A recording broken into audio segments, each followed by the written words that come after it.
We all have to start from zero with pain. And what that means is, if you don't go back, we all have something that bothers us. Everybody in this world is insecure. And whenever you're in physical pain, even though you might not be thinking about that mental stuff that happened to you, your mind is thinking about it. To prepare my mind for what life's gonna throw at me.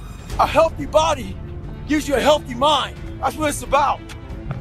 So if you go into battle, you wanna go into battle with the right mindset, the right gear. In combat, you wear body armor. But what we do wrong is we don't strengthen our minds. You gotta strengthen your mind. Take control of that. All these dungeons that our life has created, most of the time we quit is because we don't have any mental tools to get us through the other side. My whole thing for people is you have to examine, why are you doing it in the first place?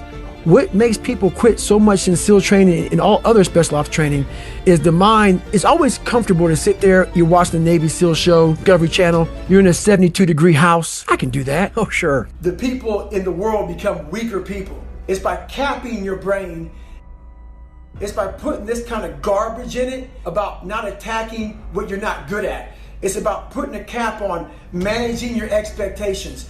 If I lived that way, if I had any kind of thought process like managing expectations, I would be a 400-pound man by now, working some job that made no money, and I would never know my capabilities. I would never have become a Navy SEAL. I never took Ranger School. All these things I did. Trying to find more of yourself, knowing that the real you is afraid, likes comfort, likes living in a world that likes to pat you on the back, give you the things that you want to hear, not the things that you have to hear to get better. That's where all this kind of started. At the bottom of insecurities, fear, self-doubt, lies, was me buried in fetal position. How I got out of that was recognizing it, being honest with it, being truthful with it, and then fixing it. We like to live on social media with lies about ourselves, how great we are. Get to the source and fix the problem. I don't need it. I'm good. Why do you still do this? You right now are a leader. You sit in this chair right now to thousands, hundreds of thousands of people. That's why you do it. Why you get up at 3, 4, 5, 6 o'clock in the morning is because you are setting the example for others to follow. People always go, what drives you now? What should drive you now is no more you. Like you said, I'm comfortable. I'm good. It's not about you anymore. You have to change your mindset to God gave you everything you want. It's pay time. You got to now start paying bills for the people in your mindset. So you're suffering now. Like when people say, why do you get up at 6 o'clock in the morning? So then you can come in and set the example for everybody else. The most important conversation you'll ever have is the one you have with yourself. You wake up with it, you walk around with it, you go to bed with it. Eventually you act on it, whether it be good or bad. There's haters everywhere in this world. People trying to get in your head. The one thing you gotta understand is this, they're trying to infiltrate your mind. What a lot of boxers do to get away from distractions is they go away before a big fight. A lot of us can't do that. We have to be able to live amongst distractions and be undistracted. Stay in your own mind. Don't let them own yours. I am where I am now to write a book about the hero, David Goggins. But the hero is not me. The hero is the person reading the book. But I had to tell him where I came from to give people hope that, wow, that's where he came from and now he's there. I want to give people that kind of hope, so that's why it was tough. Because to give people hope, I had to take myself to the sewer to show people, hey, I come from hell. I come from hell. And a lot of it I created, not just society. Yeah, society helped me out, but I created a lot of the hell that I had to go through. I wanted to, the first time in my life, after 26 years, it was 24, 25, wherever I was, I wanted to feel good about myself. Well, a lot of people, what they do is they have these finish lines. I don't stop when I'm tired, I stop when I'm done. My mind was so weak that shows up on time, every time. It has the tactical advantage over you. It knows your fears, it knows your insecurities, it knows everything about you. It might be the only thing in that world that knows all about you. You gotta know about it. It's gonna show up when you don't wanna show up. It's gonna show up at the worst time possible when you wanna be successful. It's gonna say, take the easy road, take the easy way out. You gotta learn your brain like your brain has learned you. We wanna be the best amongst the average people. People wonder, how do you stay hungry all the time? Because after I accomplish something, I don't sit back like a lot of guys who graduate buds, graduate this, graduate that. They get comfortable. They wonder why I'm getting weak, man. I don't know, I lost my edge. What's going on? Because once you hit the top of the mountain, guess what happened? I'm good.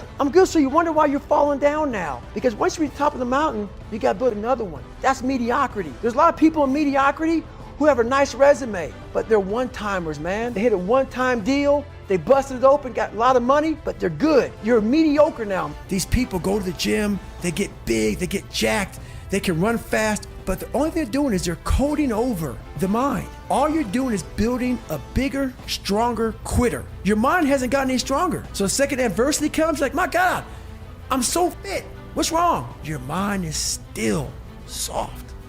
Life is always giving you a test, trying to give you a way out, trying to give you an excuse not to show up.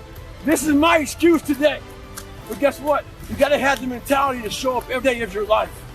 No matter what life throws at you, it's our responsibility to show up to the Coliseum of life, prepare for battle. I don't care what you're going through, what life's throwing at you. It's your responsibility to find your new 100%. Take it upon yourself to do that. Stay hard. I did it for mental. People always say, my God, like, no, don't look at it like, I didn't care about losing weight. I didn't care about being the fastest person. I wasn't making the Olympics. I wasn't going to pros. I could barely read and write when I was in junior in high school. I wasn't going anywhere. I saw working out as a way for me to build calluses on my mind.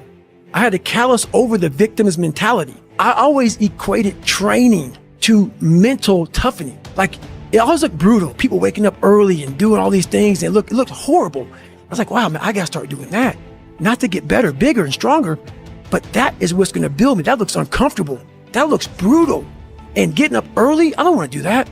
So I made this long list of things I don't wanna do. And through that, I found myself.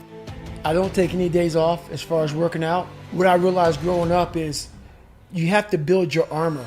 Your armor, your first thing in the morning time is you have to build your confidence. And every day you're constantly gaining and losing confidence. You're never staying the same. So how you build your confidence is, if you like what you see in that mirror, that's how you start your day off. If you wake up and you look fat, you look out of shape, you're not, you don't feel good, or you don't feel good inside. So my whole big thing is get up and work out. Get the mind going, get all that going. Every day I run, every day I work out, and every day I stretch. So I spend anywhere from 3 to 5 hours a day working out.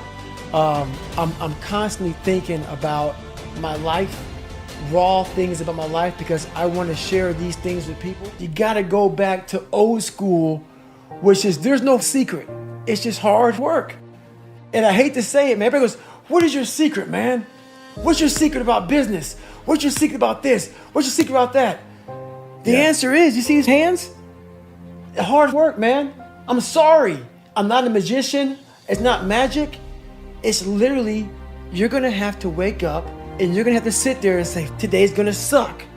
And then when that day is over, you're going to wake up again and say, the next day is going to suck. And that's going to be your life. Unless you're this guy who sits back and says, oh, I have this great idea. And it happens to work.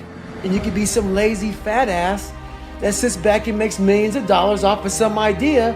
But the majority of it, you're going to wake up every day, punch that mental time clock and say, this is going to suck. Today I was running and this guy passes me in the car. And it's about 100 degrees out here, 70% humidity. And the guy comes back around, looks at me. He pulls his car by me and says, why are you out here? I said, because you're not. Sometimes your motivation needs to be because no one else wants to do it. We need doctors. We need dentists. We need teachers. We also need savages. This message I do is not for everybody. I'm not asking you to be like me. Do you. Stay hard. So many people, before I give them a workout plan, they're talking about recovery. Everybody that hears me speak, they want to go straight to recovery. Work out first. We are always looking for, like whenever I talk to people, people take my words and they put it in a way to where They want to feel comfortable. This guy, they want to put you in a box. They want to put a title on you. No, you're putting a title on me to make yourself feel better about yourself. If you read this book of mine and you see where I came from, this person was not made by God. I made this person. I made this person by diving into the insecurities that life gave me. Because now they're yours. They're yours to own. If you're not smart, call yourself dumb. It's okay, because you are. But take that not as you're putting yourself down. If you're fat, call yourself fat. I used to be 300 pounds. We want to talk so soft to ourselves. We're looking for that recovery day. And that recovery day is everything in your life. Everything in your life is a recovery day. We're looking for it. It's not coming. It's not coming. Get over that recovery day. And that's the mentality I took with me. And what happened through that process was all the frivolous things of life started to float away. I used to tell people lies so they would like me because I was so insecure. When you start to build yourself up and start to have the one thing that we don't have is confidence. Real, authentic confidence from hard work. Everything else goes away. You no longer look to other people for your self-esteem. You now know. I walk in a room now and I know the hours and years and decades I put into David Goggins. That's something, it's not on the wall. It's not a trophy on the wall. It's not a medal around your neck. It is actually a feeling in your heart. And people go, why don't you ever smile? I don't have to. Yeah, I do have a stoic look on my face. I'm a very focused person. But the feeling I have in my soul and in my heart, that's why I don't need to smile. I don't need to smile. I don't need you to look at me and say, oh my God, you look happy. Because half of us aren't happy. We're giving you something that we think you want to see. I don't do that anymore. I don't care how you perceive David Goggins. Because through my journey, I figured out the one piece I was missing. I thought it was cars. I thought it was women.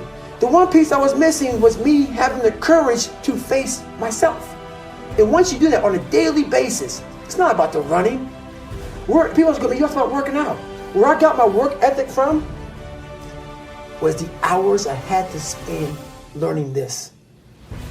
When you sit down and you're not smart, and you have a disability, and you still want to be at the top of your class, I didn't want to just get by.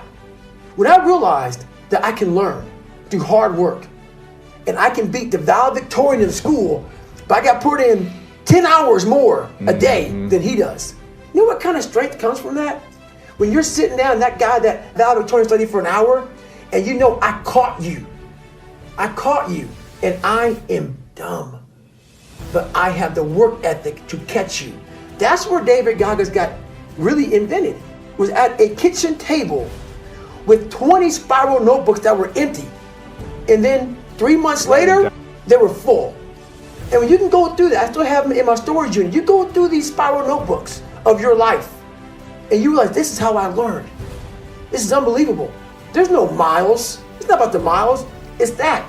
Having a discipline every day to say, for me to learn this one math problem, it's going to take me 10 hours. And you realize through hard work, you can outwork anybody, no matter how badass they are. But that's the part people don't want to dive into. A lot of people, what they do is they have these finish lines. And I have a saying that says, I don't stop when I'm tired, I stop when I'm done. So when I was younger, I didn't have any goals. And it's not really so much about goals, it's just a to-do list. A to-do list. And as a human being, if you don't have a to-do list, you're gonna sit back and just fade away. It's like a lot of people who are in the military, who are in business, who are whatever, they say, hey, I'm gonna do 20 years and I'm gonna retire. Okay, what's next? So I have a what's next list. So I never sit idle. I never sit idle. There's never one time in my life where I'm sitting back with free time and like just enjoying the sun. I made it. Yeah. I've arrived. No, I've never arrived. And a lot of people say, are you happy?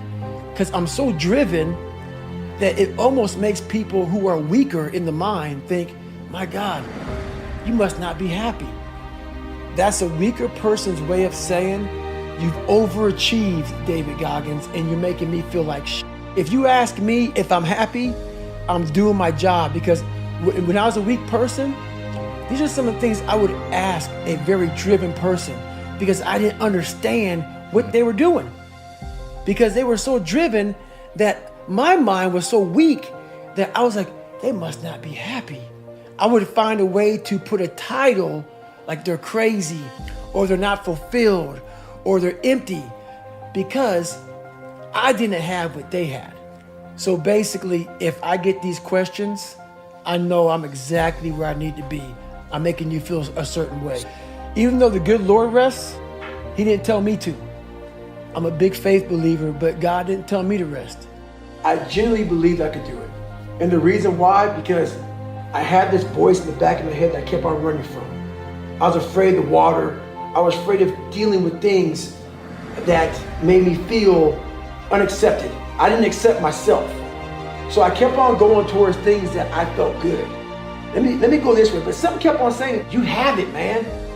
You got it, man, but you're gonna have to fail a lot, but you have it. And like I said, that voice kept on haunting me, but that voice kept on saying, if you face it, you realize it's not that bad.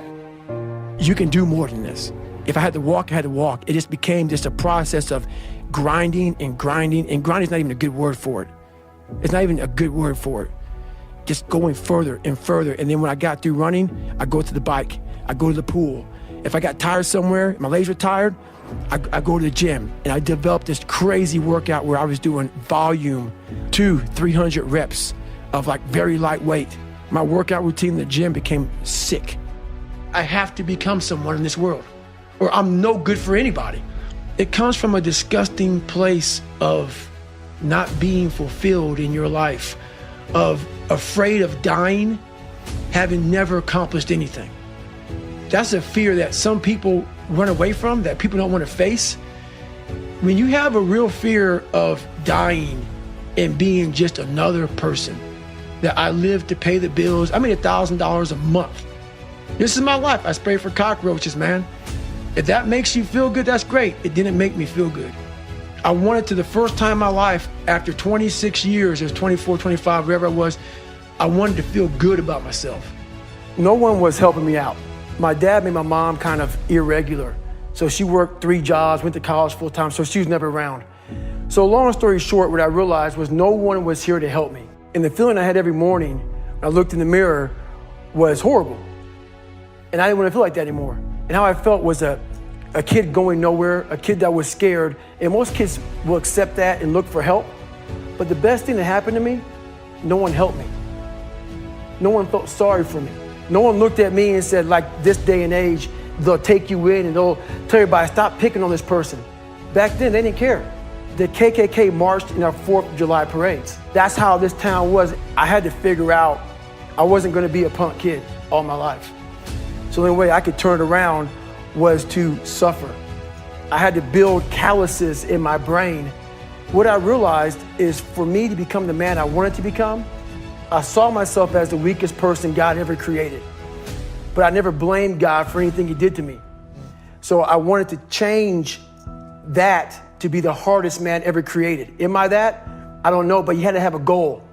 And my goal when I was sitting there, not going to school, being bullied, having no self-esteem, my goal was the only person that's gonna turn this person around is me. The only way I can turn it around is put myself through the worst things possible a human being can ever endure. And that'd be the only way that I can build this brain to handle anything that comes in front of it, callousing my mind through pain and suffering. I wanted to win, not like beat somebody else. It wasn't about that. I just wanted to go the distance. Everything in my life, when something got hard, I quit. If it was reading, that's where, I wasn't great at reading, I wasn't great at writing, so I just quit. I couldn't catch on as fast as you. I had to work harder than you, so I quit. I wasn't great at things, so I quit. I'm not good at this. Like, man, if I could just go that distance, that extra mile, to just go, just to finish. I want to finish. I want to feel victory. And victory for me wasn't winning, it was just finishing. So I said, you know what? If I could feel like these guys feel, it would change my life. But what I realized, the best feeling I had was when I was by myself trying to lose this weight. I had to lose it in literally less than 3 months. I started feeling victory just by putting myself in the battle. It wasn't about going to Navy SEAL training. It wasn't about being the 23rd guy in that chair. I started realizing, man, just by going to war with myself every day and putting these challenges and these goals and these obstacles, these insurmountable obstacles. So it wasn't about losing 106 pounds. Me losing 5 pounds was an accomplishment. Me losing 10 pounds and then 50 pounds. And then the more I did this, the more I gained confidence. And then the more I gained confidence, the more I realized these guys can't do what I'm doing right now. I had no coach, had no trainer, had no money. I didn't know how to lose weight. I had no knowledge of what I was doing. I was just working. I was just sacrificing. And then through that, all these different tools started coming up. But I would have never found these tools if I didn't put myself in a very uncomfortable place. We all look for toughness. We all want it, but we look for it in a comfortable environment. You will not find toughness in a comfortable environment. Those of you who are listening to this, whoever hear this, you will not find it. I was trying to look for it everywhere. The only way you find it is to drown yourself in a position where you're just out of sorts, where you can't swim and you're drowning. Where you're drowning. You're drowning in life. But you say, you know what, man? I'm gonna figure out how to backstroke or something. I've been in 3 hell weeks, Ranger School, overcome so many obstacles in my life. This last 30 miles of this race is when I realized a human being is not so human anymore. We have the ability to go in such a space if you're willing to suffer, and I mean suffer. Your brain and your body, once connected together, can do anything. And this 30 miles was the life-changing moment. I was out of it. I was in the worst pain in my entire life. I was, to me, on the brink of death. And I was able to chunk this 30 damn miles into small pieces. I was so driven, and I'm not gonna say motivated, because motivation's crap. Motivation comes and goes. When you're driven, whatever's in front of you will get destroyed. I sat in this chair and I was so driven to succeed in this race. This became a personal thing. This became me against this race, me against me. It just became something that I took so violently personal. And I broke this thing down into small pieces. I said, okay, I gotta get nutrition. I gotta be able to stand up. So I went through all these small steps and I was able to stand up. And then from standing up, I was literally walking around with my wife at the time, and she goes, you're not gonna make the time. I got to mile 81, and the second she said that I'm not gonna make the time, I ran the last 19 miles, nonstop. And people may listen to this and say, this guy is sadistic, he's crazy, No, if you know how I came up, you realize I was just a scared kid that found drive and passion to be something much better than what he thought he was. I don't believe in taking days off because your mentality is just feeling sorry for yourself. I deserve this, or I've earned that mentality. And that's what I was saying to myself. Today's self-talk was horrible. So we all have one voice, and that one voice is very powerful that says, hey, you've earned this, you deserve this, take time off, all that stuff. Start developing the other voice that fights that voice. When it's not a designated day off, I don't care if it's running, swimming, biking, studying. If it's not a day off, don't take a day off. And start developing that voice that fights the weaker voice. So remember that.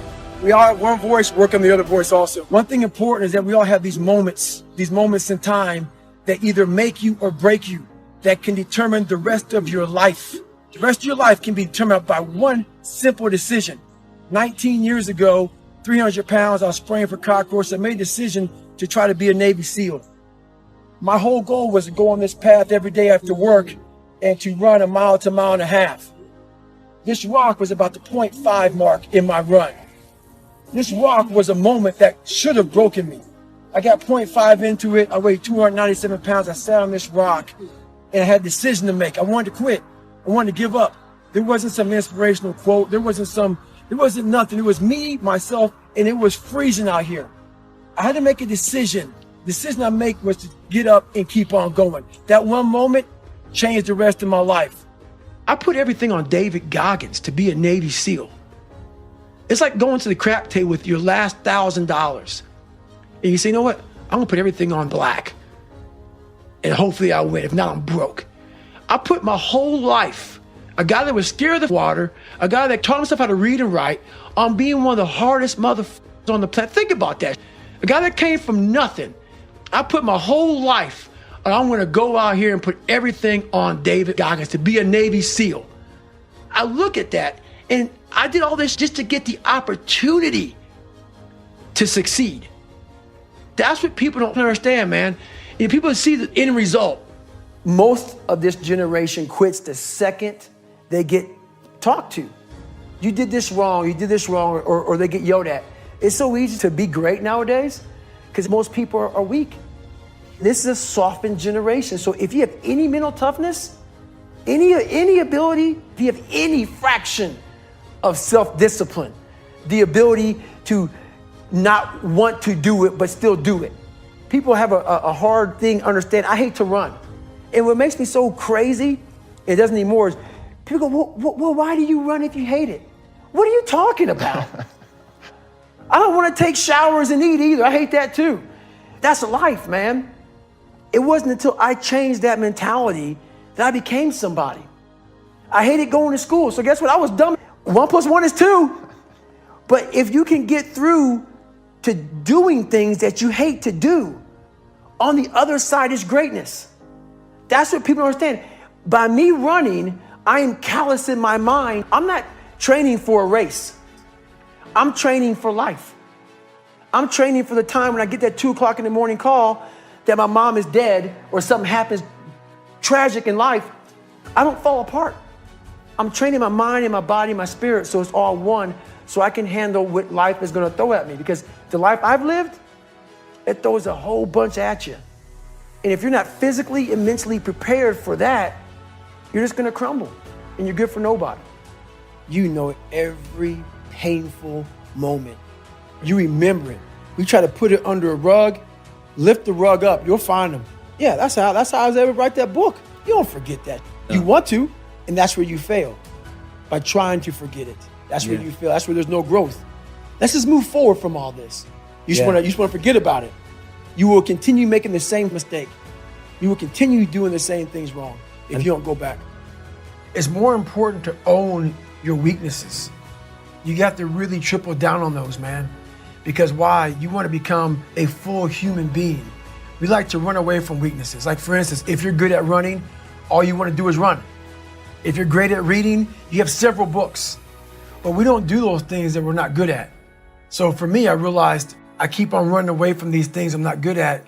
I have to dive into these things. I have to become one with these things. And that's what happened. And I own them both. I got caught up in trying to impress so many people because no one liked me. So I developed so many different identities. Let me sag my pants. Let me pull my pants up. Let me talk this way or act this way or be this way or whatever the hell it may be. God, dog, there's so many different things I did to try to fit in with so many different groups. When you look in the mirror, that's the one person you can't lie to. So every morning I would shave my head thinking, God, I would reflect back on some of the lies I may have told somebody or some of the ways I acted that I didn't feel comfortable doing. And I did it to impress other normal people. The key word there is normal, everyday people. I was trying to make other people like me. How pathetic is that? So this mirror would always tell me, my reflection would say, God, you are a pathetic man. How does that feel every day to be this way? So I would just start having myself accountable. How did I attack today? How did I attack yesterday? And if I didn't do something I was proud of, I would write down a sticky note and I would fix it. So then my senior year in high school, it was a totally different David Goggins. I realized at a young age how to change myself was through discipline. And the military didn't teach me that. It was something I realized I had zero discipline, zero self-discipline. And I realized I have to start developing this. And I started really because I was horrible at reading and I was horrible at writing.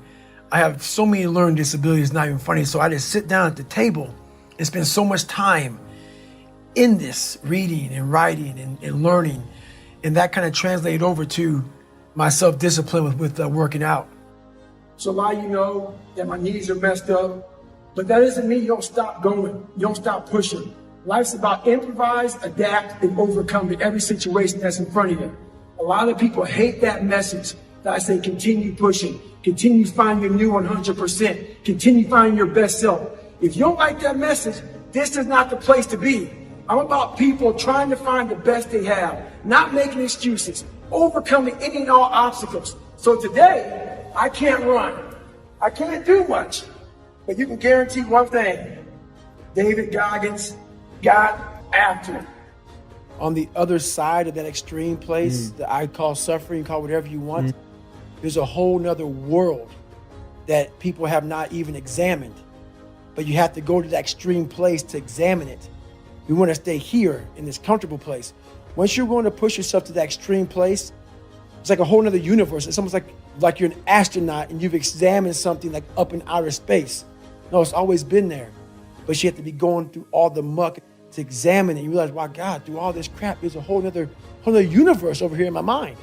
Whole nother universe. It's another early morning.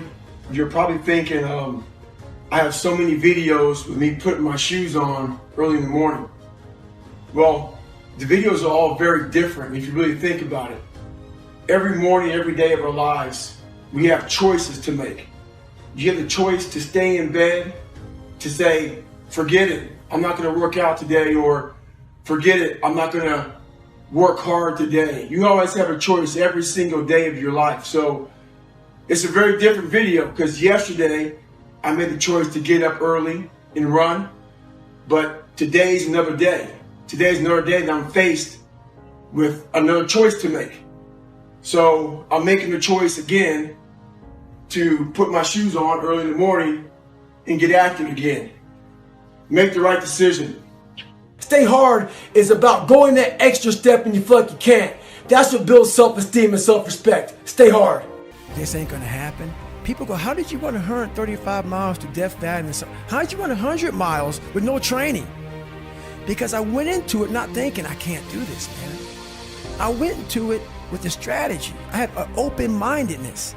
So until your mind is open to the possibilities that I can do this, you would never be able to do it. Once the mind starts to believe it can be achieved, it then, only then, does it start to break down tactically how we can do this. Until then, you're gonna always lose. The whole thing is this. Don't say a word. Stay uncommon amongst uncommon people. You're never done. Don't stop when you're tired. Stop when you're done. Stay hard. Our mind wants to protect us. The mind is like, honestly, it has a tactical advantage over us. It knows our deepest, darkest fears or insecurities. It knows where we start to feel, we start getting that doubt creeping. It says, hey man, you know what, man, maybe this isn't good. Let's go back home to the wife. Let's go back home to the kids. This is not comfortable. So what you say to yourself is important. There's no coach, there's no trainer to keep you going. It's only you. So think about this. You've been working your whole life to get a seat at the table. The seat at the table is you want to be the best amongst all the best people in your career field. So you finally get that letter. It's steak, lobster. It's a big dinner. Everybody's showing up. So in that moment, the mind directs us. It's a protective mechanism. It saves us from doing bodily harm, or it really saves us from discovering that the mind's like, I want to be in charge of you. I don't want you to be in charge of me. So it tells you, let's just stop right here. But once you start breaking through that barrier and start breaking down that governor that you've put in your mind, because we forget we are in control of our mind. We believe it's the other way around. No, we put in our minds what we should do, but we believe our mind is telling us, it's giving us all this feedback. And this 30 miles was the life-changing moment. I was out of it. I was in the worst pain in my entire life. I was, to me, on the brink of death. And I was able to chunk this 30 damn miles into small pieces. I was so driven, and I'm not gonna say motivated because motivation's crap. Motivation comes and goes. When you're driven, whatever's in front of you will get destroyed. So I sat in this chair and I was so driven to succeed in this race. And at this time, everybody goes, were you thinking about the guys that died? And I'm not gonna lie to you, I wasn't. This became a personal thing. This became me against this race, me against the kids, and me against me. It just became something that I took so violently personal. And I broke this thing down into small pieces. I said, okay, I gotta get nutrition. I gotta be able to stand up before I can get off this curb and get off this chair and be able to go 30 miles. So I went through all these small steps and I was able to stand up. And then from standing up, I was literally walking around with my wife at the time, and she goes, you're not gonna make the time. She goes, you're walking like 37-minute miles. I got to mile 81, and the second she said that I'm not gonna make the time, I ran the last 19 miles, nonstop.